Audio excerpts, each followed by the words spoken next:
but I want to just give you a really quick format.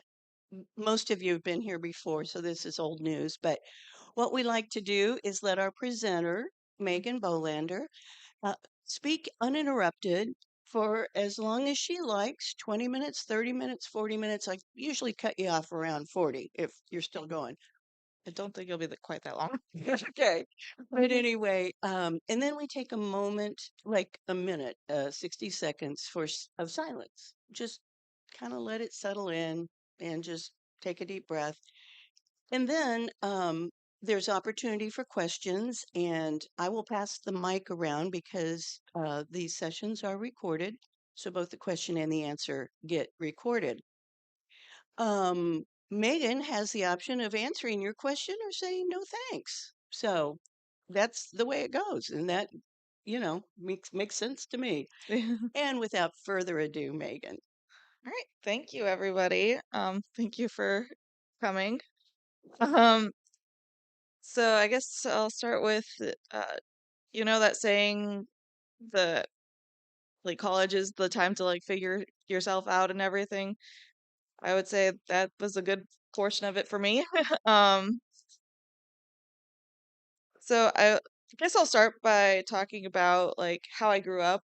I originally was born in Illinois, but then ended up moving to Indiana with my family when I was about 3, and that basically ended up becoming my home. It was like a small country town in Indiana, very very small. It was like to put it into perspective, it was like it was where they hosted the county 4-H fair every year.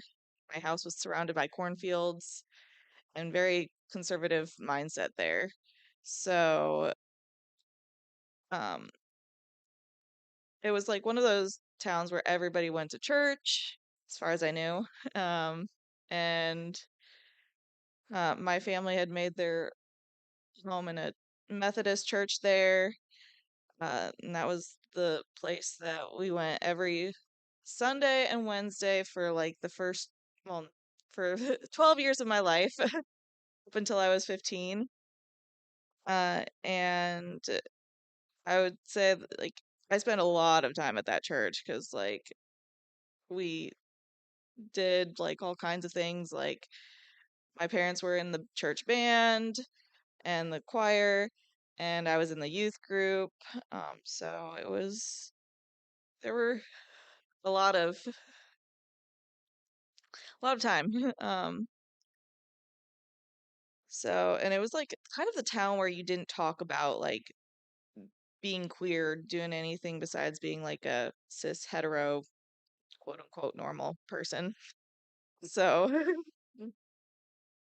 yeah, I was very sheltered there. I'd never even heard of what being gay was until I was middle school, so I did not know that was a thing.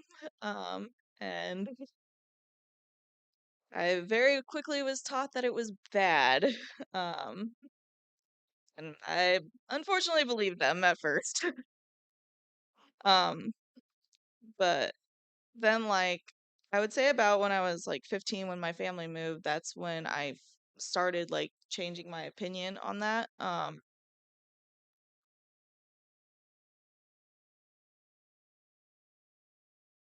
And I guess I'll tell you guys a little bit about two people that I met when I moved to Ohio that I think kind of helped contribute to that.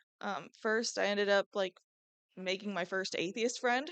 Um, and it's kind of funny, kind of awkward now looking back because I remember inviting her to church to subtly try and convert her. um, but I definitely felt kind of off about that. And then I had another friend that was my first gay friend.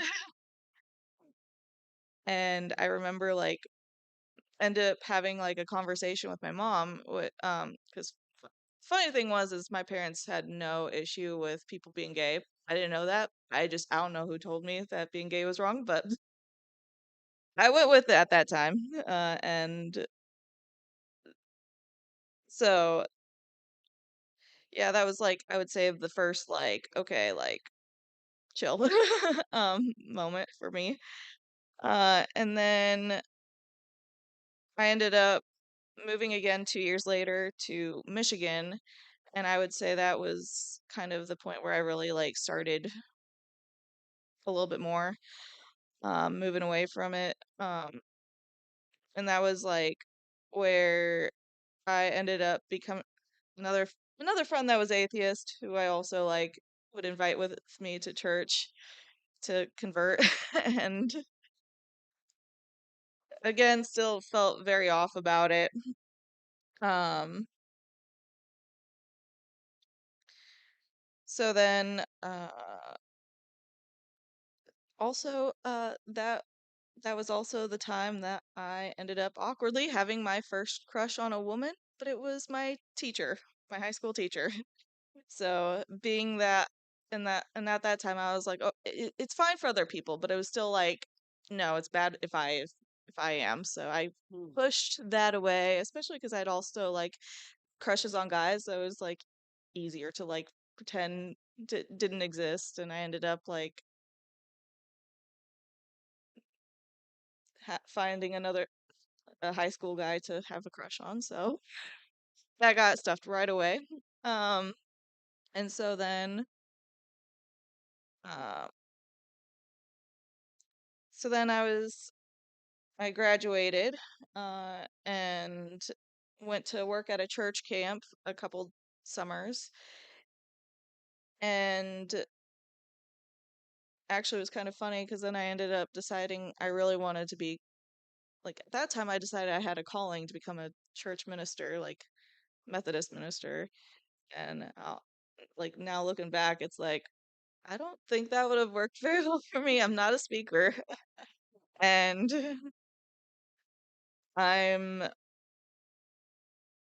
also not very good at like converting people, which I feel as like a Methodist or most church ministers, that's part of your job. Mhm. Mhm. So I was like, nah, I don't think that's for me. And I even like originally, like when I went to college, I was supposed to be like a religions minor, but never ended up taking any of the classes for that. And then like so after 2 years of living in Michigan, I ended up moving to St. Joe, and it was funny because at the time that for me that was the big city compared to everywhere else that I'd lived. Um,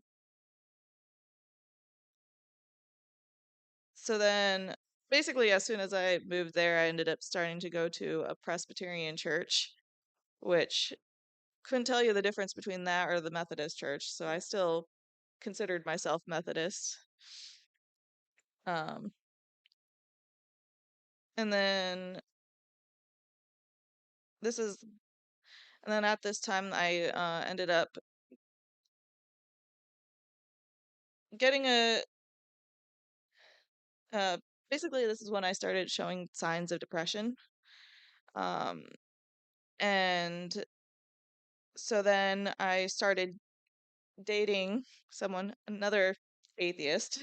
And this is where I like sort of slowly quit going to church. And I kept meaning to go. I even meant to check out the like tiny Methodist church that was literally right next door to my boyfriend's house and just like never got around to it. Um, and also I would say like the guy I was dating was a really good talker, and so I was like starting to slowly understand more of like why people left the church and became atheists or agnostic. And um so then after a few months of dating him, I like we broke up, and this is like when I went deep into depression. And basically I just started avoiding church and just was feeling very lost for a while. And so then like I ended up becoming friends with somebody who was very interested in going to church, and so I was like, you know what, I'm gonna try and go. Like maybe that'll like make the depression go away. Mm, And then it just didn't help. And so then I ended up yeah, I was just feeling very confused for a while. So then I started going started making a new group of friends, and this is like when the depression started subsiding. And I would say actually one of my fond memories of that time was um, talking to one of my friends, and I, I find this memory funny just because we were at the time sitting on her roof, probably after a night of drinking, because we we had a habit of hanging out on her roof after drinking. mm, um, and we ended up she was we started talking about church, and like she was telling me about how she used to like go to this church that where it was like you don't have to be a Christian to go. You can be an atheist or a Buddhist or whatever, and like they all go to church, and it was just like that sounds really wonderful. Um, but didn't know like she didn't have didn't remember the name of the church or anything, so um and I was also like still in the process of trying to figure out what I wanted and needing that break from church and everything still.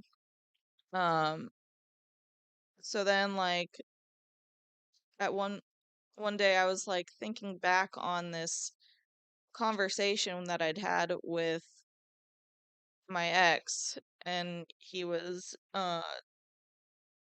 talking like I was explaining my views as a Christian, and he actually like mentioned was like, Matt, you sound kind of like you're a deist.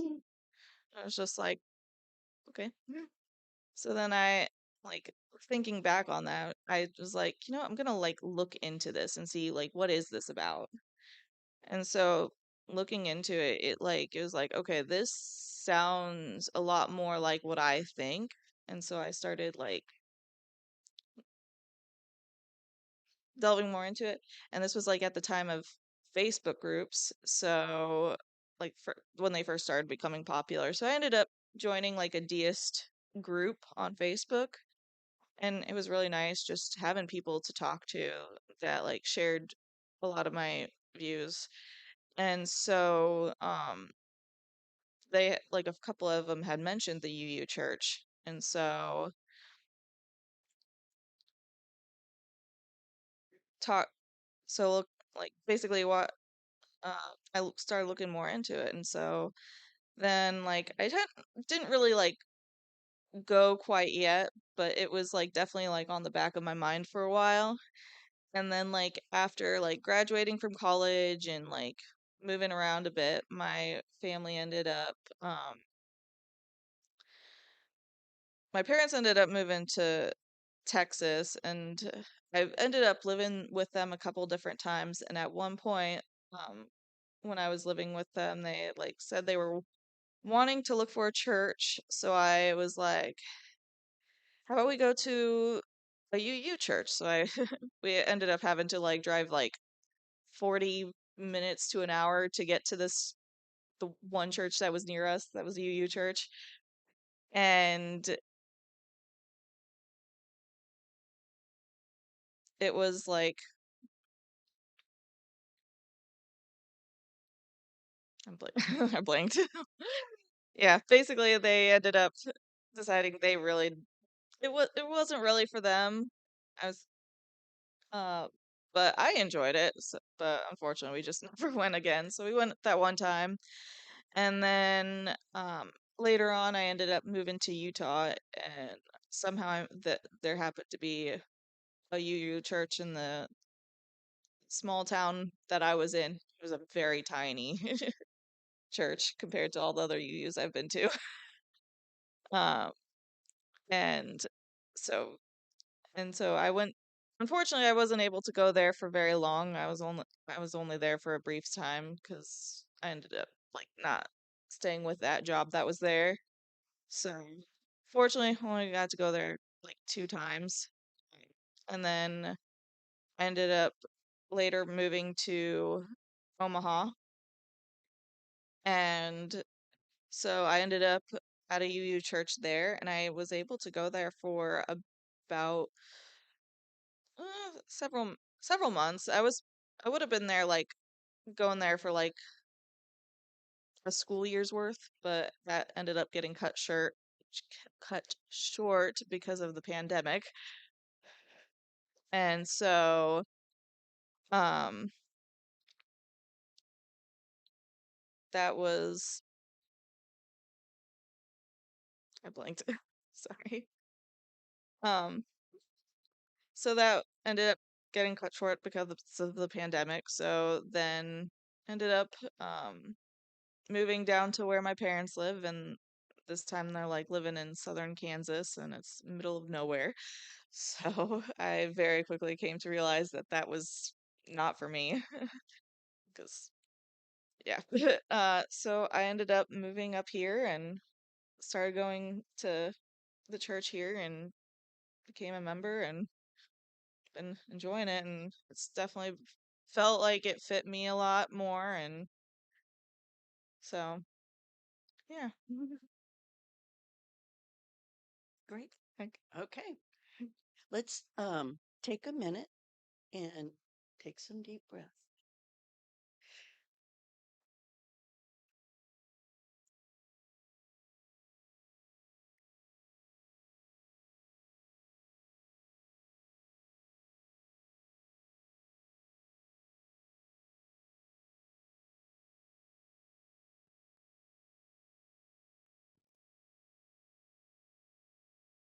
Moderator's privilege once again. Sorry. Yeah. I just want to ask Megan if you would say more about how the UU Church felt like a fit, like what fit. I would say for me, just I enjoy like I would say for first off, obviously like the acceptance and definitely the um like feeling of like people being able to be who they are. And then also just I enjoy going to church and feeling like I'm like learning something rather than being preached at. I'm told like is what you're supposed to believe.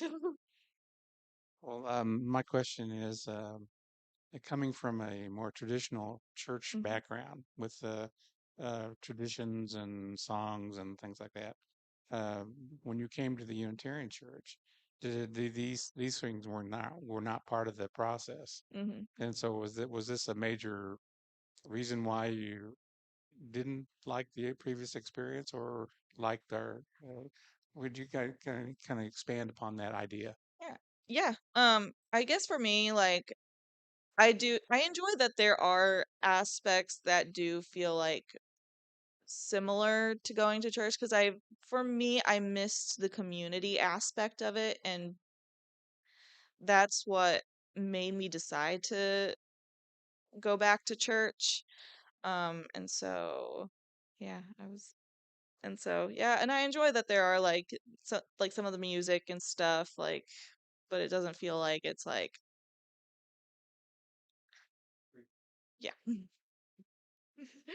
Uh, I guess I'm next. I don't think I've ever heard an Odyssey with more wandering than yours. And I think you're a great choice as an Odyssey person. My question really is, what kind of work have you done throughout this Odyssey? And has it impacted the way you feel about your spiritual experience? yeah, I would say so. I work. Okay, so for the last several years, I worked in theater, and that's why I moved around so much. I actually now work with adults that have developmental disabilities. And so I would say in a way, yeah, just because you have to be able to be very open and accepting with that kind of work. Um, and then on top of that, like do work at like one of the companies I have is a very religious company, so it's like I do feel a little out of place sometimes, but that's all right. You practice your acting skills.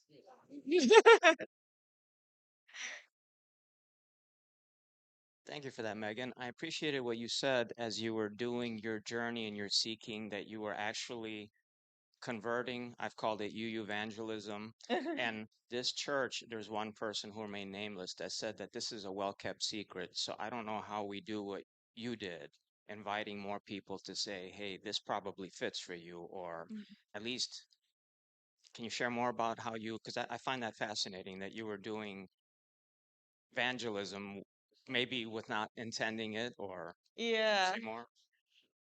Um, I guess for me, like, I guess I'm not completely sure what your question is. What was that like for you as a seeker to think, I want to share this thing that Okay. I'm, Oh, like when I was like trying to convert my friends to, I guess for me that was just like that's what you're supposed to do as a good Christian, but then like it felt very off, and then as I got older, I became a better listener and better at listening to people and their stories and what makes them who they are, and that kind of helped transform me. Um, so I guess I hope that answers your question.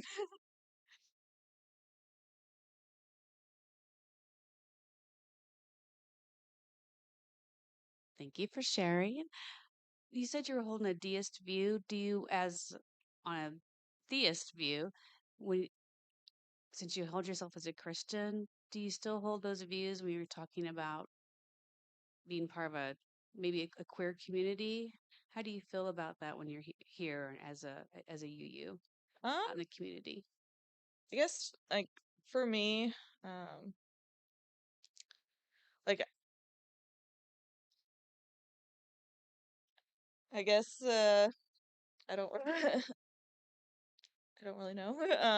For me, I guess for me personally, like I say deist, although I would say I've kind of gotten more towards like agnostic. Um, that's kind of especially with yeah. So, I don't, yeah. Yeah. I'm going to ask another question. You never mentioned any siblings or extended family outside your parents. Do you have any siblings? Oh, yeah. And then related question, sorry. What do your parents do? Because they moved around a lot too. Yeah. My dad was working for General Motors. Uh, he basically reached a point where the only way to go up was to move. So we moved around a bit for that. And then I do have two sisters, um, an older and a younger. And so, yeah.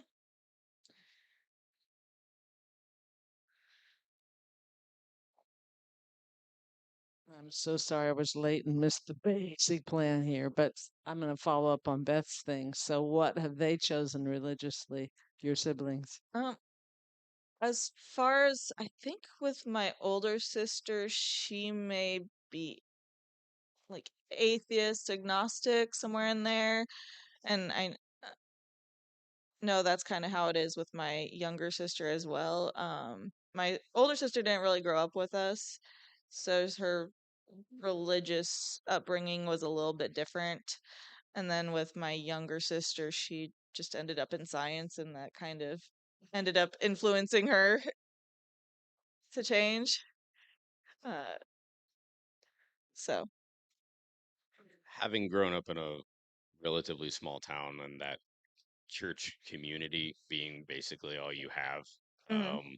You think that getting outside of that small town environment is what allowed you to expand your horizons, to say. I definitely believe so. I think it's very hard to see outside of your small town view when you haven't really experienced outside of it. And so it definitely made a difference.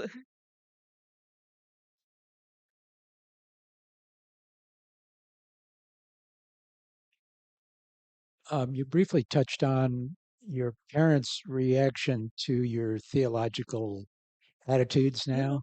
Would you go into a little bit more detail about how they feel about that now? Yeah.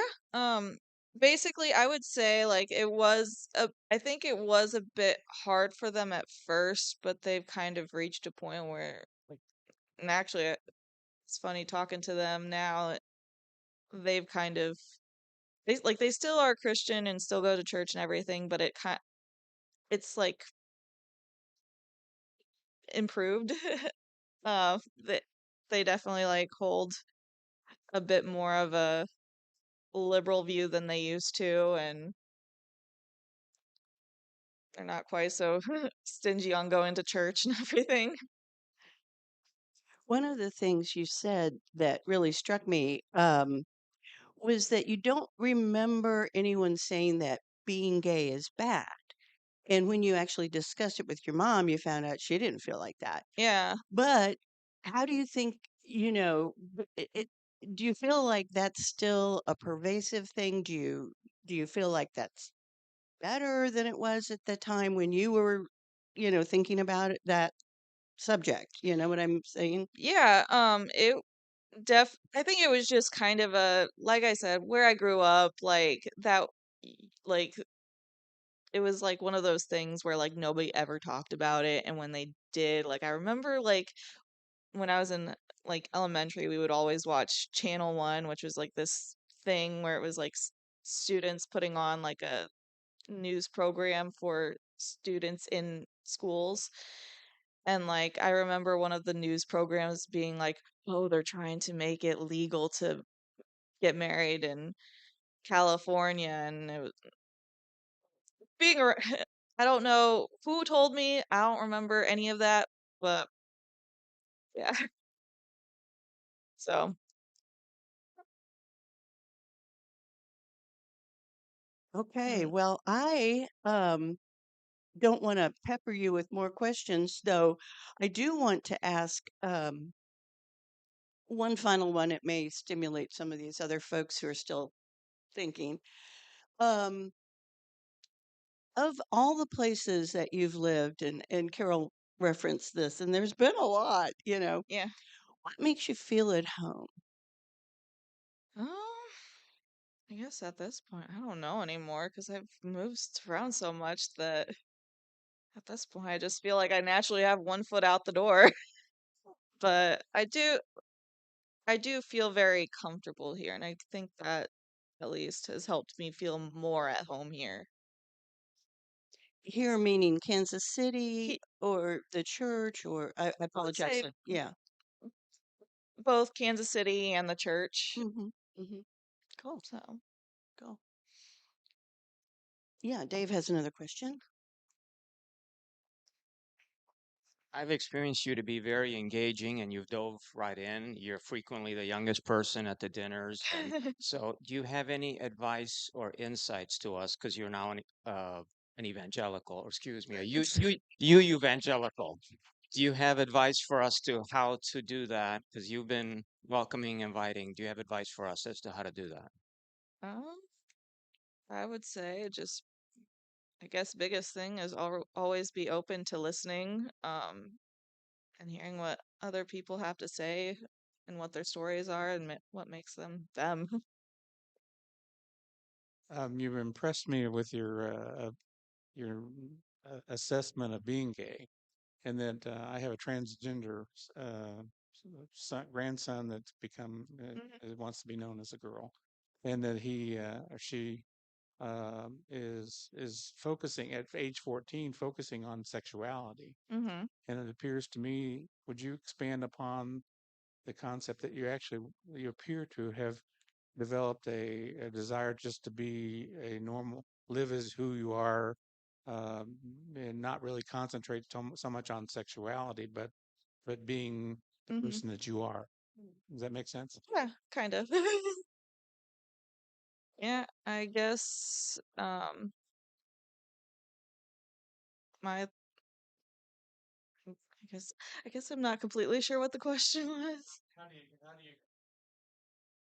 you developed a position of being who you are without the sexuality issue being the driving force of who you are? Um, Oh. I guess for me, just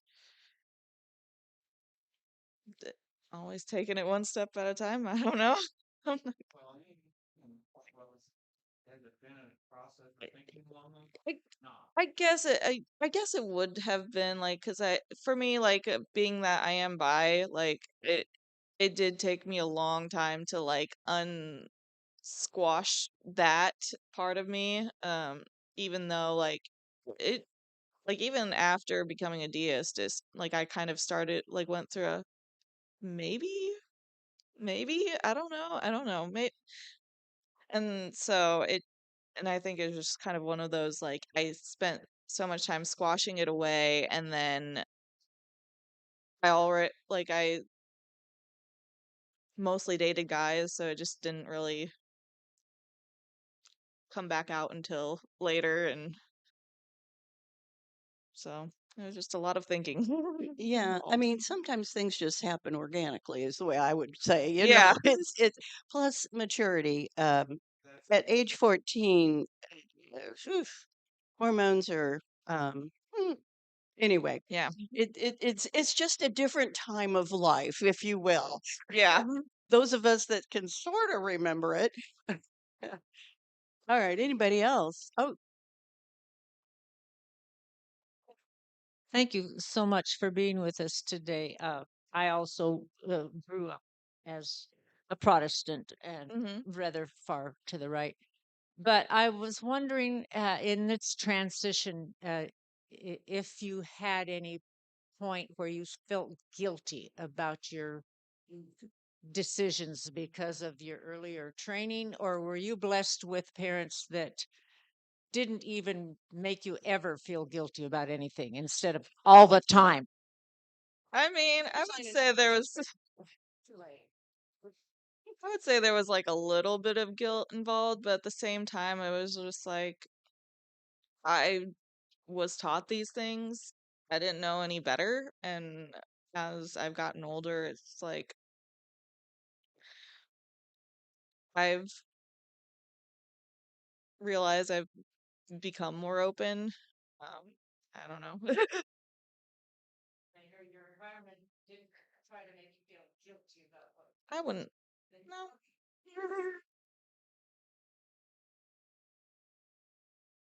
Yeah. Yeah, I've been very lucky to have parents who are very like, well, we had an earlier Odyssey from Alex Westerfeld where he expressed his philosophy of no fault and no credit, which is something I'm still chewing on. It's difficult for me. I mean, I grew up with a different yeah. mindset, but yeah, I think that's what Ruth is referring to. I really have enjoyed this, and I would like to ask if there are any more questions, and if not, we will just disperse to our various activities. Thank you so much, Megan. Thank you for having me. Be sure to come next week for Isaac Robinson. Thank you. You did a great job. I'm going Thank you. to turn off your microphone as soon as I'm done turning mine off. And I need to go find the AV people to